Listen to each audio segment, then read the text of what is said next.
فإن اصول الشرع ثلاثة الکتاب والسنہ واجماع الامہ۔ بسم اللہ الرحمن الرحیم۔ السلام علیکم ورحمۃ اللہ وبرکاتہ۔ صاحب کتاب فرماتے ہیں وَكَذَلِكَ قَوْلُهُ استبرئي رحمك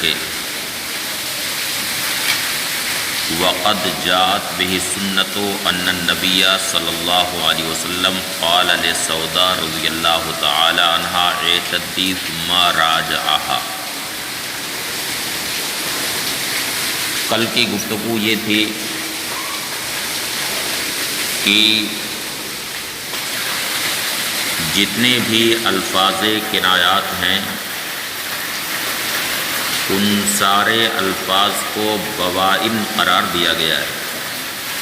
یعنی کنایات طلاق کے جتنے بھی الفاظ ہیں ان سب سے طلاق بائن پڑتی ہے سوائے 3 الفاظ کے، یعنی 3 الفاظ کنایات ایسے ہیں جن سے طلاق رجعی پڑتی ہے۔ کل کی عبارت آپ حضرات کے سامنے ہوگی۔ وَلِذَالِكَ مصنف فرماتے ہیں وَلِذَالِكَ جَعَلْنَاهَا بَوَائِن إِلَّا فِي قَوْلِ الرَّجُلِ اعْتَدِّ، یعنی کنایات طلاق کے الفاظ کو ہم نے بوائن یعنی طلاق بائن قرار دیا سوائے 3 الفاظ کے۔ ان میں ایک لفظ تھا اعتدی، اس کا بیان ہو چکا ہے۔ دوسرا لفظ ہے کہ شوہر نے اپنی بیوی سے کہا استبرئی رحمک، یعنی تو اپنے رحم کو صاف کر لے۔ تو اس کا یہ کلمہ بھی 2 معنوں کا احتمال رکھتا ہے۔ ایک معنی اس کا یہ ہو سکتا ہے کہ شوہر اپنی بیوی سے یہ کہنا چاہتا ہے کہ اب ہمیں اولاد کی طلب ہے، اس لیے تو اپنے رحم کو صاف ستھرا کر لے تاکہ اس کے بعد پھر استقرار حمل ہو جائے اور بچہ پیدا ہو۔ تو اس کا ایک معنی یہ ہو سکتا ہے کہ طلب ولد کے لیے شوہر نے اپنی بیوی سے کہا ہو کہ تو اپنا رحم صاف کر لے۔ اگر اس نے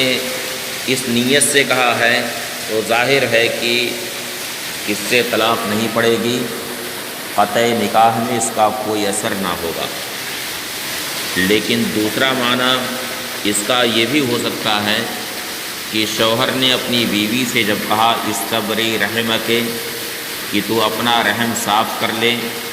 یہ بھی اس کا معنی ہو سکتا ہے کہ تو دوسرے شوہر سے نکاح کرنے کے لیے اب اپنا رحم صاف کر لے۔ تو اگر اس کی یہ نیت ہے تو اس صورت میں اگر وہ عورت مدخول بہا ہے تو اس سے طلاق رجعی پڑے گی، کیونکہ ظاہر ہے کہ یہاں پر طلاق کو ضرورتاً مقدر مانا گیا ہے۔ تو اب اگر اس نے دوسرا معنی مراد لیا ہے تو اس صورت میں طلاق رجعی پڑے گی، اور اگر غیر مدخول بہا عورت ہے تو جس طرح سے اعتدی میں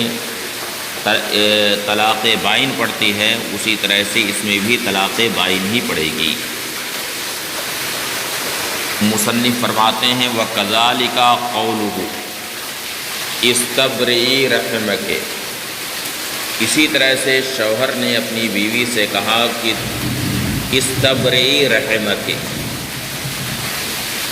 یہ بات یہیں پر مکمل ہوئی۔ اب آگے مصنف فرماتے ہیں وَقَدْ جَاءَتْ بِهِ السُّنَّةُ، ان النبی صلی اللہ علیہ وسلم قال لسودا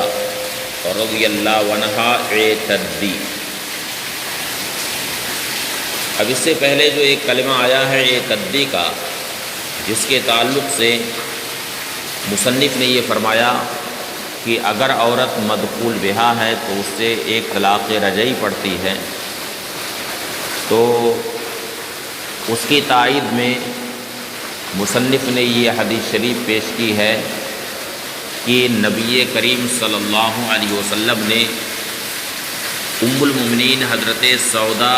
رضی اللہ تعالی عنہا سے ارشاد فرمایا تھا اعتدی۔ پھر اس کے بعد نبی کریم صلی اللہ علیہ وسلم نے انہیں واپس لیا، مراجعات فرمائی، تو اس سے یہ معلوم ہوتا ہے کہ اعتدی سے طلاق رجعی پڑتی ہے۔ یہ ایک روایت کی بنیاد پر یہ بات ہوئی، ورنہ دوسری روایت میں یہ ہے کہ نبی کریم صلی اللہ علیہ وسلم نے حضرت سودا رضی اللہ تعالی عنہا کو طلاق نہیں دیا تھا، بلکہ کچھ ایسا ارادہ تھا جس پر ام المؤمنین حضرت سودا رضی اللہ تعالی عنہا نے عرض کیا تھا کہ یا رسول اللہ مجھے طلاق نہ دیں، میں اپنی باری کا دن عائشہ کو دیتی ہوں، میں یہ چاہتی ہوں کہ قیامت کے دن ازواج مطہرات کی صف میں میں بھی رہوں۔ تو سرکار علیہ الصلاۃ والسلام نے انہیں طلاق نہیں دی تھی۔ یہ دوسری روایت ہے۔ مصنف فرماتے ہیں وقد جاءت بہ سنہ، اور سنت بھی اس کے ساتھ وارد ہوئی، ان النبی صلی اللہ علیہ وسلم قال لسودا رضی اللہ عنہا، کہ نبی کریم صلی اللہ علیہ وسلم نے ام المؤمنین حضرت سودا رضی اللہ تعالی عنہا سے ارشاد فرمایا تھا اعتدی، ثم راجعہا، پھر سرکار علیہ الصلاۃ والسلام نے انہیں واپس لیا۔ وَكَذَلِكَ انت واحدۃ،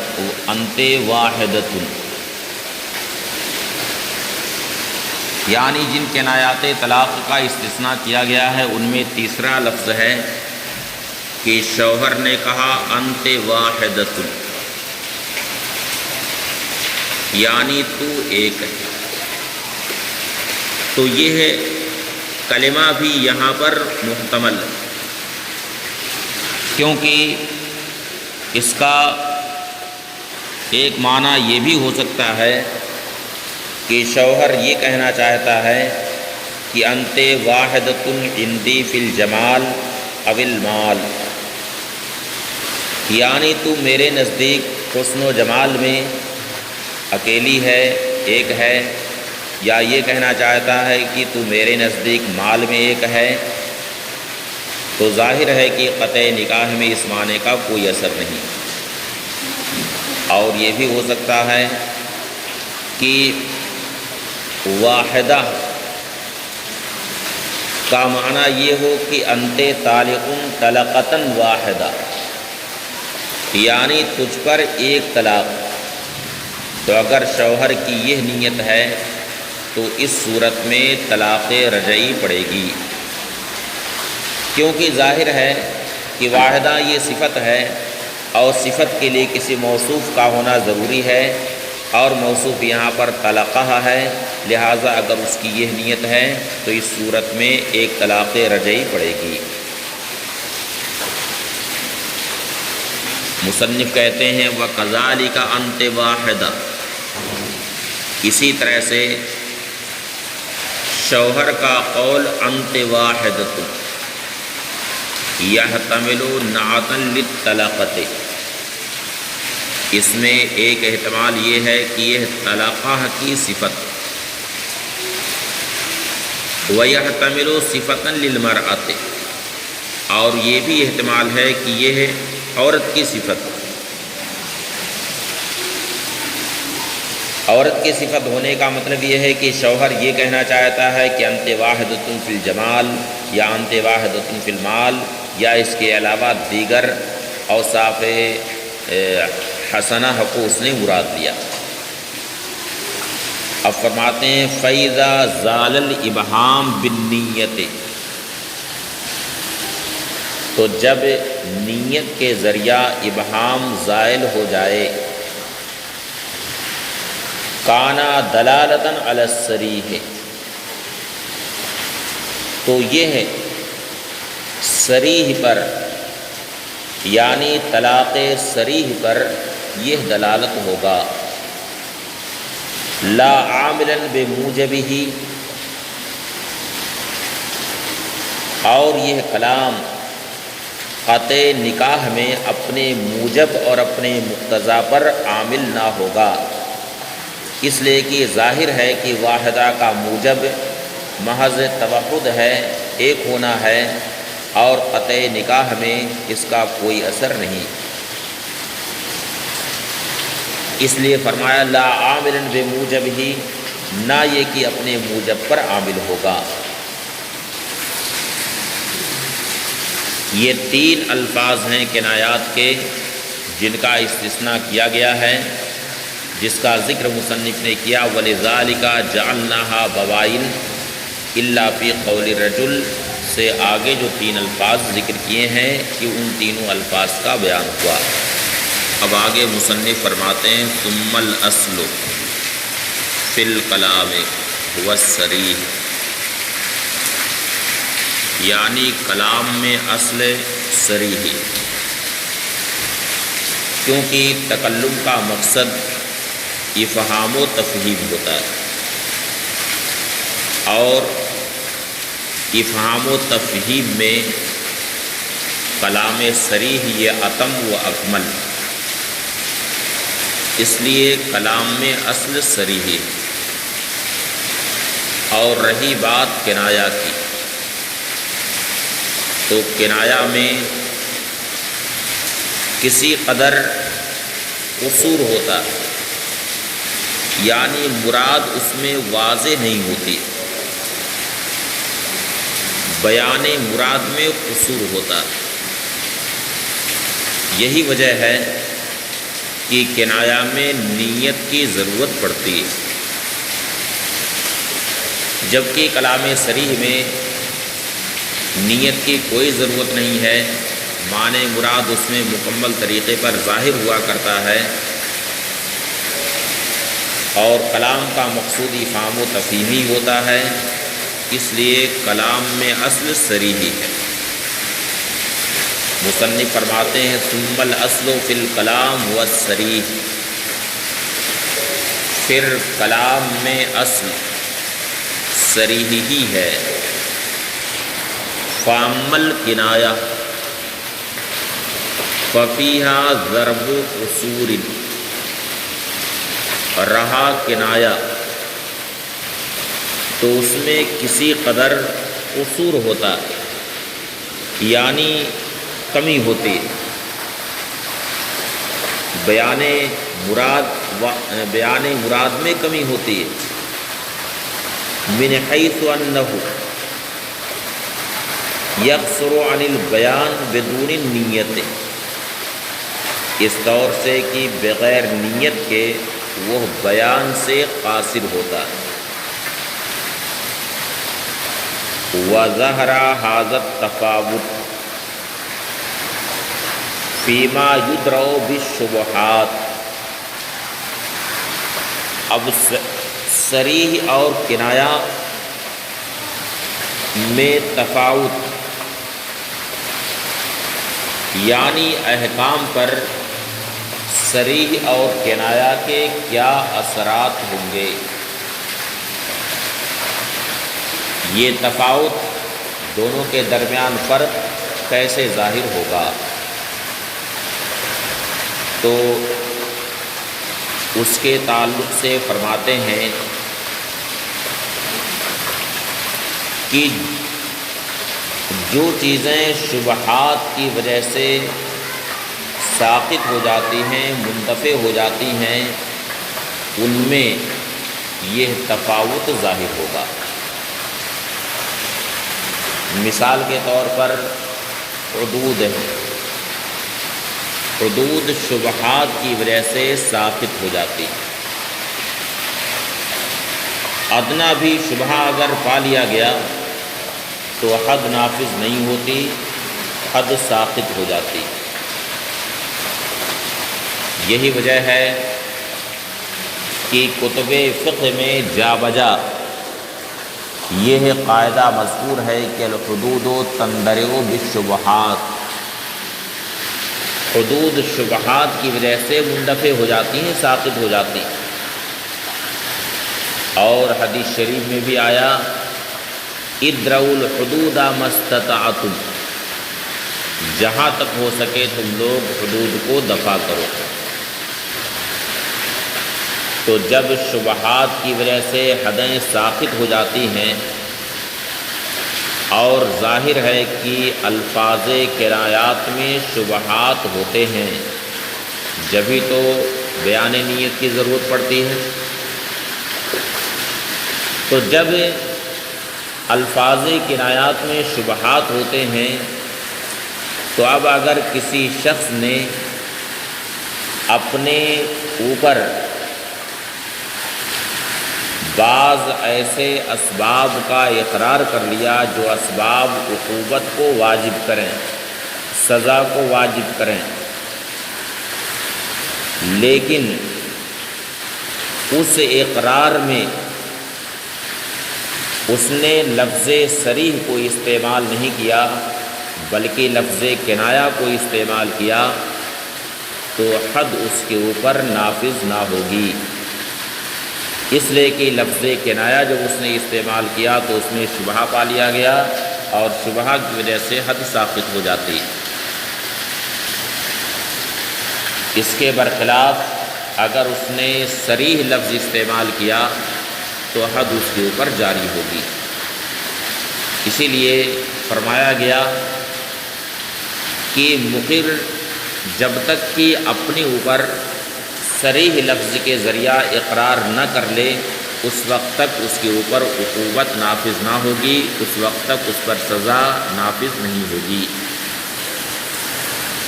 وَظَهَرَ هَذَا التَّفَاوُتُ فِيمَا يُدْرَأُ بِالشُّبُهَاتِ، اور یہ تفاوت، یہ فرق اس میں ظاہر ہوگا جو شبہات کی وجہ سے جو چیزیں مندفع ہوتی، حتیٰ ان المقر علی نفسہ ببعض الاسباب الموجبہ للعقوبۃ، یہاں تک کہ اپنے اوپر بعض ان اسباب کا اقرار کرنے والا الموجبہ للعقوبۃ، جو اسباب عقوبت کو واجب کریں، سزا کو واجب کریں، لا یستوجب العقوبۃ، یعنی اقرار کرنے والا عقوبت کا مستحق نہ ہوگا، عقوبت کا مستوجب یعنی اس کا مستحق نہ ہوگا، سزا اس کے اوپر نافذ نہیں ہوگی، حد نہیں جاری کی جائے گی، ما لم یذکر اللفظ الصریح، جب تک کہ وہ صریح لفظ ذکر نہ کر دے، اس وقت تک اس کے اوپر عقوبت نافذ نہ ہوگی۔ لہذا اگر کوئی شخص یہ کہے کہ انی جامعت فلانۃ،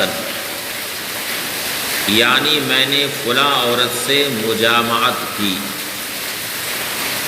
تو محض اس قول کی بنیاد پر وہ مستحق عقوبت نہ ہوگا،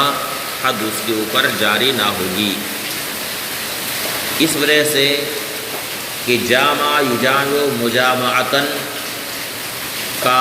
اصل جو لغوی معنی ہے وہ ہے کسی کے ساتھ جمع ہونا، کسی کے ساتھ اکٹھا ہونا۔ تو یہ ہو سکتا ہے کہ جامعت فلانتن سے اس نے یہ مراد لیا ہو کہ میں فلاں عورت کے ساتھ اکٹھا ہوا، تو اب اس میں شبہہ پا لیا گیا، اس لیے محض اس قول کی بنیاد پر اس کے اوپر حد نافذ نہیں ہوگی۔ تو صریح اور کنایہ میں فرق یہی ہے کہ الفاظ کنایات میں چونکہ شبہہ ہوتا ہے، معنی مراد کو بیان کرنے سے لفظ کنایہ قاصر ہوتا ہے، اس میں نیت کی ضرورت پڑتی ہے، اس لیے لفظ کنایہ کے ذریعہ اگر کوئی اقرار کرے تو اس پر حد جاری نہ ہوگی۔ ہاں اگر صریح لفظ کے ذریعہ اقرار کر لے تو اس پر حد جاری ہوگی۔ اس طرح سے تفاوت صریح اور کنایہ میں ظاہر ہوگا۔ یہ ہے 4 اقسام، یعنی حقیقت، مجاز، صریح اور کنایہ۔ یہ 4 قسمیں تقسیم ثالث کے تحت نکلی تھیں، جن کا تفصیلی بیان آپ کے سامنے آیا۔ اب تقسیم ثالث کے یہ جو اقسام ہیں، ان اقسام کا بیان اب یہیں پر مکمل ہوا۔ اب آگے تقسیم رابع کا بیان۔